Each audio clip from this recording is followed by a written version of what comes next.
deux mangaka qui font un manga sur le fait de faire un manga, les mêmes qui ont fait Death Note. C'est incroyable.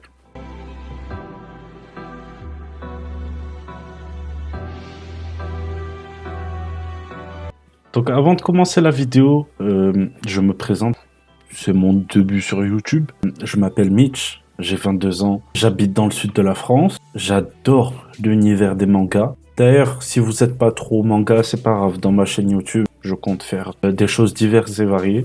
Donc, juste abonnez-vous, mettez la cloche. N'hésitez pas d'ailleurs à laisser un commentaire si vous voulez voir quelque chose d'autre sur ma chaîne.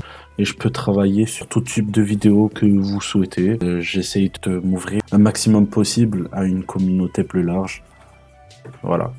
Un beau jour, ma mère faisait les courses. En fait, moi, je suis quelqu'un qui avait l'habitude de l'attendre pendant que elle faisait tous ces trucs chiants là de acheter la nourriture, par exemple. Bon, maintenant, j'apprécie un peu plus. Du coup, moi, j'étais quelqu'un qui m'asseyait dans le rayon bande dessinée et manga et autres lectures diverses. J'avais pour habitude de lire des mangas dans ce rayon-là, assis comme un jeune sans-abri, quand d'un coup, je tombe sur cette merveille. Ça vaut pas l'attaque des titans, mais je vais vous en parler. Mashiro, qui est le personnage principal, est un élève du collège au début du manga, un élève de troisième. Il n'a pas de réelle passion dans la vie, et il se considère même comme quelqu'un de très très normal. Il n'a pas d'ambition non plus, il veut juste être dans les codes de la société, avoir un travail normal, une famille, etc. Jusqu'au jour où il rencontre Akito, qui est un élève de sa classe très talentueux, blond, avec des lunettes. Cet élève observait souvent Mashiro et remarqua en lui un réel talent en dessin. Un beau jour de révision, il lui proposa de faire un manga ensemble, tous les deux.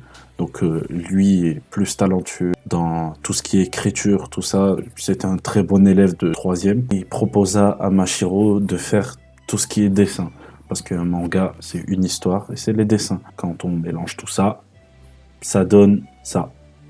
Qui malheureusement du coup est un refus de la part de Mashiro. Le frérot, il a juste pas envie parce que il a quelques raisons qui sont compréhensibles quand on connaît l'histoire de sa famille, notamment celle de son oncle, un mangaka validé, reconnu et professionnel, malheureusement qui décéda suite à une overdose de travail. Il faut savoir que dans ce milieu-là, la charge de travail, ça pardonne pas. Et malheureusement, beaucoup de mangaka au Japon ou ailleurs passent leur vie à travailler sur des projets, passent même toute leur vie à travailler sur des projets de manga pour au final ne même pas être édités ni quoi que ce soit et tomber en dépression. Revenons à notre histoire. Akito, qui est déçu par le recal qui vient de se manger, il tenta un coup de maître. Le soir même, il lui proposa de sortir. Et devinez où est-ce qu'il l'a emmené. Il l'emmena jusqu'à devant la maison de sa crush, la belle et tendre Mio. Cette fille-là a quelque chose de très très particulier. Comme par hasard, elle aimerait devenir comédienne doubleuse pour des séries animées. Incroyable. Voilà des résultats pour incroyables. Mon Siri vient de s'allumer tout seul.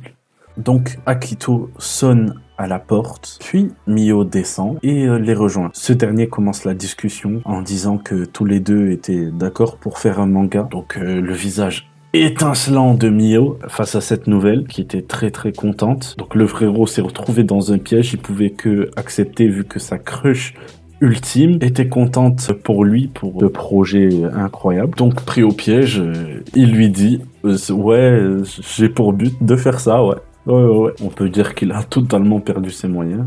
Le frérot, il a oublié toutes ses valeurs et devant la meuf, il a paniqué, on va dire. Le frérot est tellement pris de panique qu'il proposa à Mio de doubler l'héroïne de leur futur manga. Akito a réellement réveillé l'instinct charreau du frérot, quoi. Je pense que le pire dans tout ça, c'est que, pris encore une fois de panique, il lui proposa une chose qui m'a fumé de rire. Il lui dit, si notre rêve se réalise, accepte de m'épouser. Après tout, c'est une bonne technique. vu que elle accepte. Oui, elle accepte. Waouh. Et donc c'est là que commence l'histoire de deux mangaka qui vont se dépasser pour arriver au but ultime, être édité, être reconnu. Et l'oseille. Non, non, non, sachant qu'un bon mangaka même connu ne gagne pas tant d'argent, à part s'il a pondu One Piece ou Naruto. Mais on va dire que leur but c'est de vivre de leur passion. Et marier Mio, pour moi, c'est un excellent manga. J'adore ce manga. C'est un shonen en plus, c'est mes mangas préférés. Le manga nous montre absolument toutes les facettes de la construction, toutes les étapes pour réaliser un manga. Rien de plus passionnant que de savoir comment les meilleures œuvres de ce monde en termes de manga ont été réalisées. C'est incroyable. On voit toutes les étapes du dessin sur la feuille jusqu'à l'édition, en passant par les négociations avec les maisons d'édition. On a droit à tout. Vous l'avez compris, dans ce manga, on peut voir ce que deux étudiants peuvent faire avec de la passion mélangée à beaucoup de travail. Énormément de travail. J'insiste là-dessus parce que faut pas sous-estimer, gros. Je kiffe ce manga parce que je retrouve un peu de Death Note, des petites touches de Death Note, que ce soit graphiquement ou scénaristiquement. On voit que c'est les mêmes auteurs et ça fait vraiment plaisir. À un moment dans le manga, on se retrouve même à l'intérieur, dans les coulisses du Weekly Shonen Jump, qui est le magazine de pré-publication de manga de type shonen.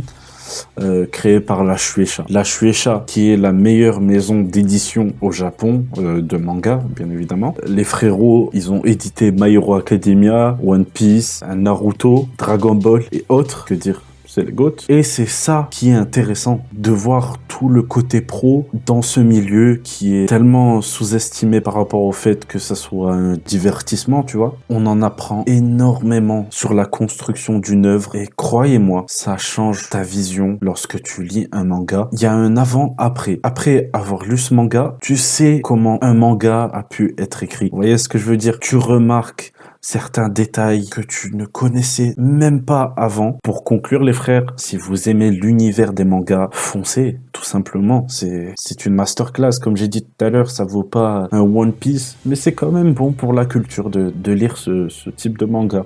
Et Bakuman en priorité. Je vous le conseille à fond. Sur ce, bye tout le monde. N'oubliez pas d'activer la cloche, de vous abonner, de liker, tout ça. Bisous les refs.